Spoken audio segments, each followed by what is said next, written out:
हाय everyone, नमस्ते and welcome to pure science. जैसा कि आप जानते हैं हम लोग पढ़ रहे हैं थर्मोडायनेमिक्स। ठीक है, बीएससी सेकेंड ईयर का है ना सिलेबस है यह। तो इसमें हम पढ़ रहे हैं थर्मोडायनेमिक्स। इसमें हम आज पढ़ेंगे Boyle's law, Charles law, pressures है ना, प्रेशर्स लॉ। तो ठीक है, तो इसमें सबसे शुरू हम देखते हैं बॉयल्स लॉ है ना, बॉयल का नियम। तो मैं एक स्टेटमेंट जो है लिख दे रहा हूँ, उसके बाद हम है ना उसको अच्छे से डील करेंगे। चलिए देखते हैं। इसके अनुसार क्या होता है, स्थिर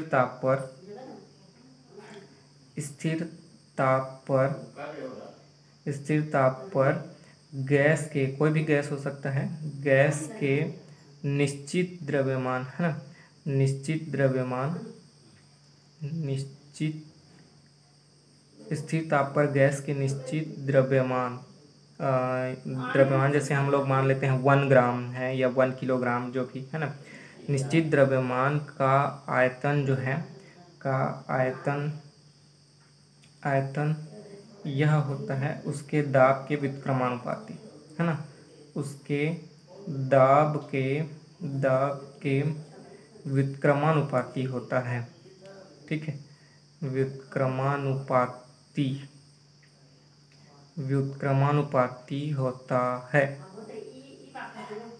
ठीक है, अब देखिए अभी जो हमने स्टेटमेंट लिखा है इसके अनुसार देख लेते हैं। मान लेते हैं गैस है 1 ग्राम गैस है। ठीक है, मान लेते हैं 27 डिग्री सेल्सियस है ना, या फिर 27 डिग्री सेल्सियस पर हम देख रहे हैं। तो इस समय क्या होगा, गैस के निश्चित द्रव्यमान 1 ग्राम का 27 डिग्री सेल्सियस पर है ना, जो भी आयतन होगा, वॉल्यूम, वह व्युत्क्रमानुपाती होगा उसके प्रेशर के है ना। इसका मतलब यह हुआ कि प्रेशर हम बढ़ाएंगे तो उसका वॉल्यूम कम होगा, या प्रेशर को कम करेंगे तो वॉल्यूम ज़्यादा होगा। ठीक है, तो ये हो गया है ना। अब इसको हम ऐसे भी लिख सकते हैं, V मतलब प्रोपोर्शनलिटी कांस्टेंट को हटाएंगे तो क्या हो जाएगा, V इंटू पी है ना, इज इक्वल टू कोई कांस्टेंट मान लेते हैं K है ना, कांस्टेंट है तो K कोई कांस्टेंट है। और यह जो कांस्टेंट है K है ना, जो कांस्टेंट है डिपेंड्स ऑन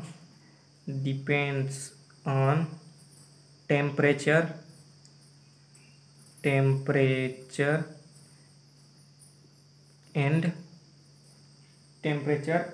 और उसके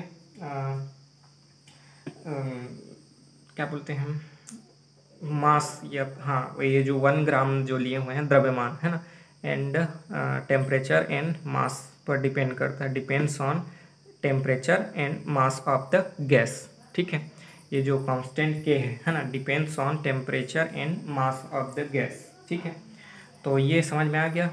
Vp मतलब गैस का वॉल्यूम और प्रेशर का मल्टीप्लिकेशन जो होता है कांस्टेंट के बराबर होता है। ठीक है, तो ये हो गया आपका बॉयल्स लॉ। ठीक है, तो बॉयल्स लॉ के अनुसार हम एक यहाँ पर ये हो गया। हाँ ठीक है, चलिए अब देखते हैं एक ग्राफ खींच के।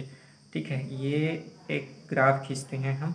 ठीक है, हम एक्स एक्सिस में लेते हैं प्रेशर को, pressure in X axis, and multiplication of pressure into volume in Y X. ठीक है, तो वाई एक्सिस में हम लेते हैं मल्टीप्लिकेशन प्रेशर और वॉल्यूम के। ठीक है, तो हमको जो ग्राफ मिलता है वह एक स्ट्रेट लाइन मिलता है इस प्रकार से। ठीक है, जैसे जैसे हम प्रेशर को इंक्रीज करते जाते हैं, प्रेशर इंक्रीजेस है ना, as pressure increases multiplication of P and V is always constant है ना, ऑलवेज कांस्टेंट मतलब मल्टीप्लिकेशन जो P और V का मल्टीप्लिकेशन है वह एक कांस्टेंट है, यहाँ पर हम देख ही रहे हैं। तो इसी के अनुसार यहाँ पर जो ग्राफ खींचा हमने उसमें प्रेशर को एक्स एक्सिस में लिया और प्रेशर बढ़ाते गए, तो तब भी जो है दोनों का मल्टीप्लिकेशन कांस्टेंट है।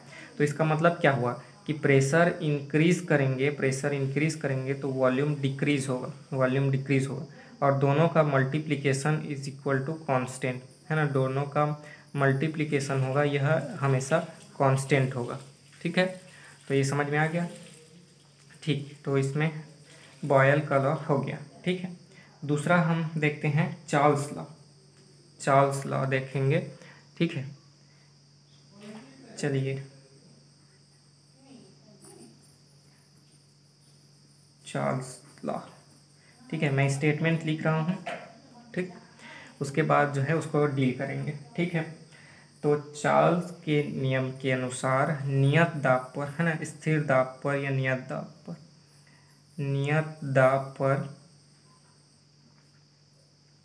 दाब पर किसी गैस के निश्चित द्रव्यमान,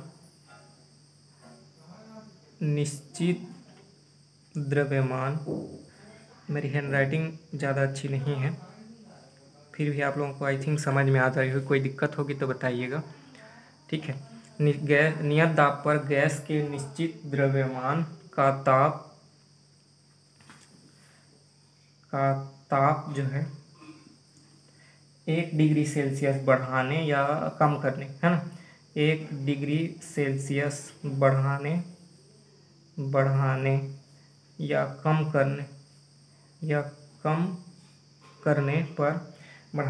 कम करने पर उसका जो आयतन होता है वह अपने, है ना, जो 0 डिग्री सेल्सियस वाला ताप है ना, उसका 1/273वां भाग बढ़ जाता है या घट जाता है। चलिए लिख दे रहा हूँ, या कम करने पर उसका जो है आयतन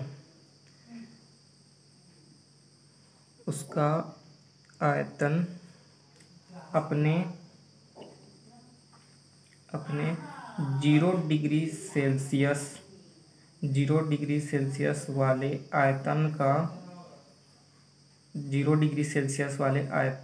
का है ना 1/273वां भाग बढ़ या घट जाता है। ठीक है, या घट जाता है। अगर हम उसका जो है ना निश्चित द्रव्यमान का ताप 1 डिग्री सेल्सियस कम करना चाहें तो उसका जो है आयतन अपने 0 डिग्री सेल्सियस वाले आयतन का 1/173वां भाग घट जाएगा, और बढ़ाना चाहें तो बढ़ जाता है। ठीक है, बढ़ जाता है। ठीक है, ये समझ में आ गया। देखिए एक बार स्टेटमेंट पढ़ दे रहा हूँ, क्या बोल रहा है। नियत दाब पर, है ना, प्रेशर को कांस्टेंट रखना है। Pressure is equal to constant, है ना, प्रेशर को कांस्टेंट रखना है। गैस के निश्चित द्रव्यमान का ताप 1 डिग्री सेल्सियस बढ़ाने पर या कम करने पर उसका आयतन अपने 0 डिग्री सेल्सियस वाले आयतन का 1/273वां भाग, है ना, बढ़ जाता है या घट जाता है। ठीक है, चलिए देखते हैं इसी में आगे। ठीक है, ठीक, तो चलिए देखते हैं यहाँ पर क्या बोल रहा है। मान लेते हैं, ठीक है, माना कि 0 डिग्री सेल्सियस दिख रहा है, 0 डिग्री सेल्सियस पर आयतन जो है, 0 डिग्री सेल्सियस पर वॉल्यूम है आपका V0। ठीक है, टी डिग्री सेल्सियस पर, T0 डिग्री सेल्सियस पर कोई एक समय है, कोई समय जब वो आगे बढ़ जाता है तो उस समय उसका टेम्परेचर हो जाता है T डिग्री सेल्सियस। तो उस समय आयतन है T डिग्री सेल्सियस पर आयतन है VT।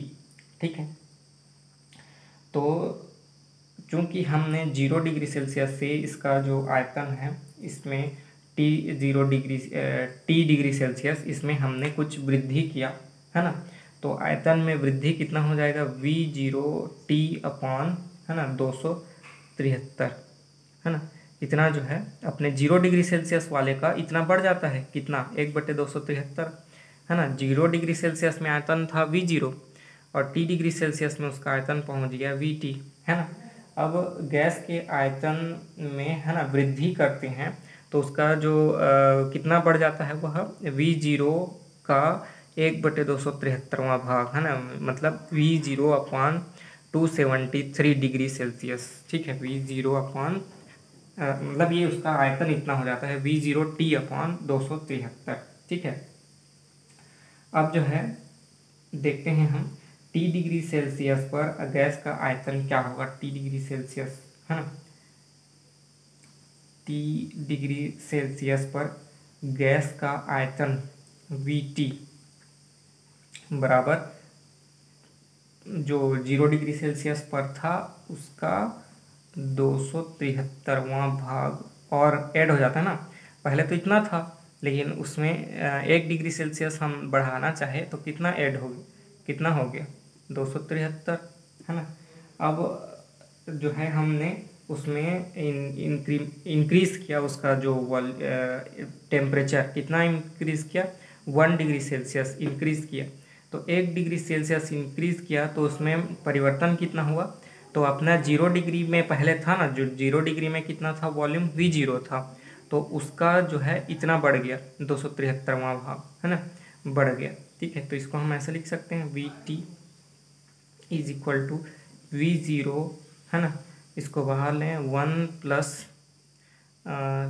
T upon 273। देखिए अब ऐसे आ गया ना, एक एक में इंक्रीमेंट हुआ कितने का, T अपॉन 273 का जो है इंक्रीमेंट हुआ। ठीक है, इसको मान लेते हैं इक्वेशन 1। ठीक है, तो ये हो गया आपका। ठीक है, अब अगर हम ये करना चाहें इसमें क्या बोलते हैं, ताप के पदों में परम ताप यानी कि एब्सोल्यूट टेम्परेचर जो होता है जिसको हम डिनोट करते हैं T, तो परम ताप है ना, परम ताप T के पदों में चार्ल्स के नियम को लिखना चाहें, चार्ल्स का नियम। ठीक है, तो उस कंडीशन में कैसे होगा। ठीक है, तो चलिए देखते हैं। 0 डिग्री सेल्सियस पर मान लेते हैं हम, 0 डिग्री सेल्सियस पर वॉल्यूम है V0, T1 है ना, डिग्री सेल्सियस पर वॉल्यूम है V1, T2 डिग्री सेल्सियस पर वॉल्यूम है V2। ठीक है, तो चार्ल्स के नियम के अनुसार क्या होता है, V1 ठीक है इज इक्वल टू क्या होगा, V0 1 प्लस है ना T1 अपॉन 273। यहाँ पर है ना इक्वेशन 1 में हम देख ही सकते हैं, इक्वेशन 1 यहाँ पर जो लिखा हुआ है उसके अनुसार आपको नहीं लिख रहा है। ठीक है, इक्वेशन 1 जो लिखे हुए हैं VT is equal to V0 into 1 plus T upon 273 है ना, तो ये हो गया इक्वेशन 1, उसी के अनुसार हमने इसको लिखा है।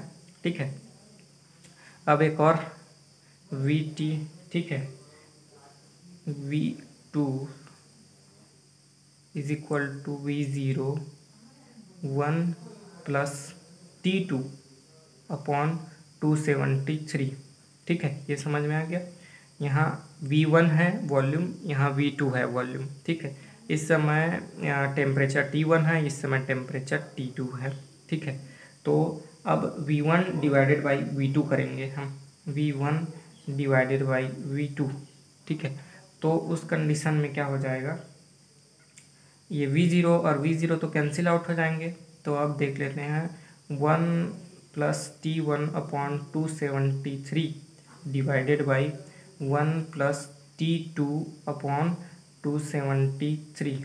ठीक है, ये हो गया। अब इसको हम और आगे सॉल्व करें तो V1 upon V2 is equal to क्या हो जाएगा, ये 273 ये 273 कैंसिल आउट हो जाएगा और ये इसमें मल्टीप्लाई हो जाएगा, तो ये हो जाएगा 273 plus T1 upon 273 plus T2। ठीक है, तो ये हो गया। अब जो है मान लेते हैं यह जो 273 प्लस T1 है ना इज इक्वल टू है कैपिटल T1 और 273 प्लस T2 है कैपिटल T2। ठीक है, तो उस कंडीशन में क्या हो जाएगा V1 अपॉन V2। ठीक है, is equal to T1 upon T2। Absolute temperature बोलते हैं ना इसको। यहाँ पर जो T1 और T2 जो है उसको एब्सोल्यूट टेम्परेचर बोलेंगे, है ना। 273 प्लस T1, है ना, इक्वल टू कैपिटल T1। तो ये जो है कैपिटल T1 है, एब्सोल्यूट टेम्परेचर या फिर परम ताप बोलते हैं उसको, ठीक है। और यहाँ T2 हो जाएगा 273 plus small T2 is equal to capital T2, है ना, परम ताप। तो यहाँ पर हमने देख लिया V1 upon V2 is equal to T1 upon T2, ठीक है। तो ये हो गया इज इक्वल टू, इसको हम इस प्रकार से लिख सकते हैं कांस्टेंट, ठीक है। इस प्रकार से ये चलते जाएगा। नहीं, इसको कांस्टेंट नहीं लिखेंगे, इसको इस प्रकार से लिख सकते हैं, ये V1 upon V2 T1 upon T2, इधर ये आगे जाएगा तो जैसे V2 upon V3 is equal to हो जाएगा T2 अपॉन T3, है ना। और ऐसे ही और आगे चलेगा तो V3 अपॉन V4 और T3 अपॉन T4 इस प्रकार से कर सकते हैं। तो इसको हम अब ऐसे लिख सकते हैं V upon T is equal to constant, V upon T is equal to constant, या फिर ऐसा भी लिख सकते हैं V is proportional to T, ठीक है। V is proportional to T at constant pressure, ठीक है, एट कांस्टेंट प्रेशर। देखिए अभी हमने चार्ल्स के नियम का स्टेटमेंट लिखा था कि स्थिर दाब पर गैस के निश्चित जो आयतन होता है, उस निश्चित द्रव्यमान होता है, उसका ताप 1 डिग्री सेल्सियस बढ़ाने पर उसका आयतन जो है अपने, है ना, 0 डिग्री सेल्सियस वाले आयतन का 1/273वां भाग बढ़ जाता है या घट जाता है। तो इसी नियम से यह आया है कि V is proportional to T, मतलब कि उसका जो वॉल्यूम है किस पर डिपेंड करता है, परम ताप T पर डिपेंड करता है, जबकि प्रेशर यानी दाब जो है स्थिर हो, ठीक है। तो इसका मतलब यह हुआ कि V is proportional to T at constant pressure, ठीक है। यह हो गया आपका चार्ल्स का नियम, ठीक है। अब अगला देखते हैं दाब का नियम या प्रेशर्स लॉ, ठीक है, प्रेशर लॉ, दाब का नियम, दाब का नियम या प्रेशर लॉ।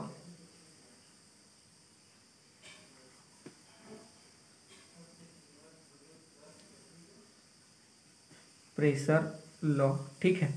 तो इसके अनुसार क्या होता है, सेम चीज वही है, स्थिर नियत जो है आयतन को स्थिर रखना है इसमें, ठीक है। नियत आयतन बोले या स्थिर आयतन, ठीक है। लिखते हैं, चलिए स्टेटमेंट, स्थिर आयतन पर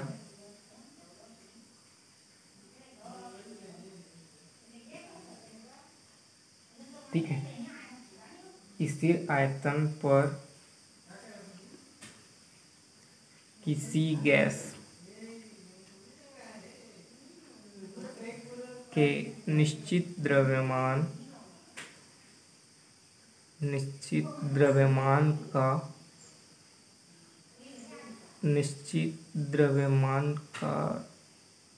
जो है निश्चित द्रव्यमान ताप 1 डिग्री सेल्सियस बढ़ाने या घटाने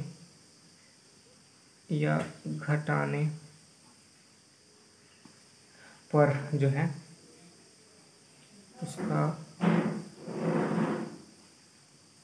दाब अपने 0 डिग्री सेल्सियस वाले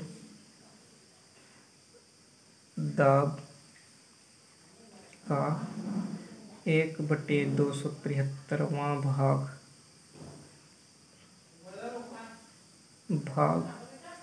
बढ़ या घट जाता है।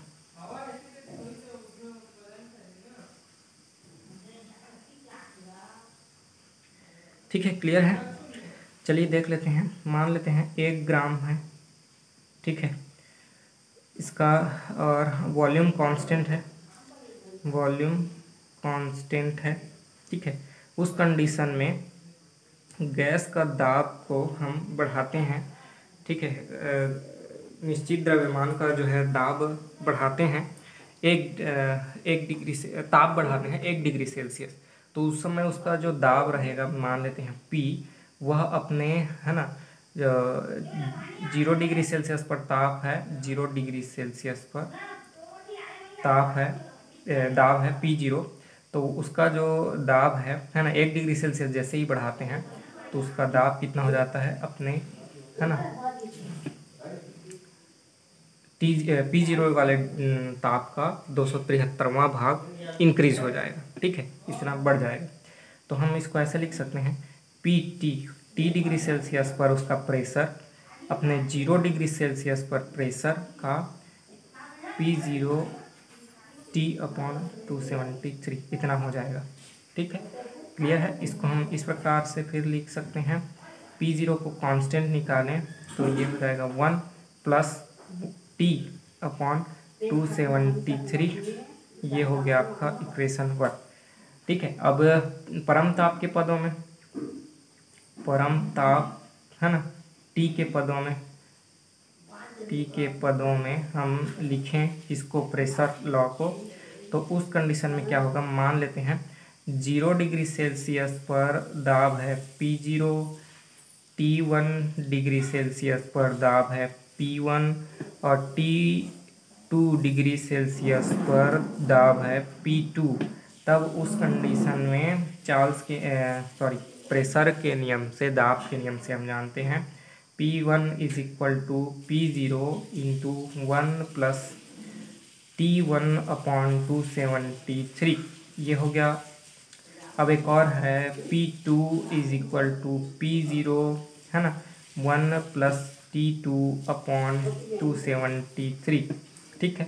अब हम इसको क्या करते हैं, अभी हमने देखा था P1/P2, ऐसा करते हैं तो 0 और ये 0 कैंसिल आउट हो जाता है, बचता क्या है, 1 + T1/273/1 + T2/273।